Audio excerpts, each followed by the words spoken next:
سکاټ میلر به له دې وروسته په افغانستان کې د بهرنیو ځواکونو مشري په غاړه لري. میلر په افغانستان کې د بهرنیو ځواکونو د عمومي قمندان جنرال جان نیکولسن په ځای ناستی شو.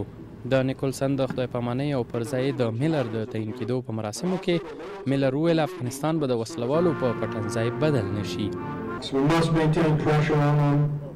دوی وایي باید په تروریستانو فشار دوام ومومي او دا یقیني شي چې دوی له افغانستان څخه د نړۍ د ګواښلو لپاره استفاده نه کوي.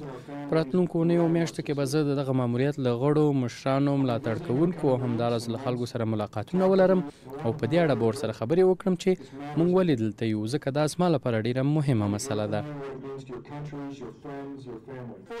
د افغانستان لپاره د بهرنیو ځواکونو عمومي قمندان سکاټ میلر تر دې وړاندې د امریکا د ځانګړو ځواکونو یا ډلټا فورس قمنده په غاړه لرله.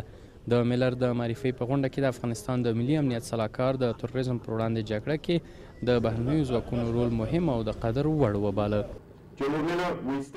دی وایي ښاغلی میلر موږ به له تاسو سره اوږه په اوږه د بیان د ازادۍ او بې عدالتۍ د دښمنانو پر وړاندې ولاړ یو. موږ به په ګډه په افغانستان او سیمه کې ترهګري له منځه یوسو. که څه هم وینه تویېږي، جګړه شته، خو ماته مو نه ده خوړلې او افغانان به هیڅکله ماته ونه خوري.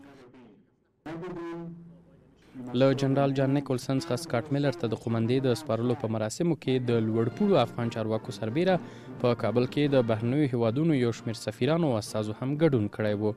جان نیکولسن په خپلو خبرو کې ویل چې افغانانو له کلونو راهیسې جګړه تجربه کړې، خو اوس د دې وخت را رسېدلی چې دغه جګړه پای ته ورسیږي.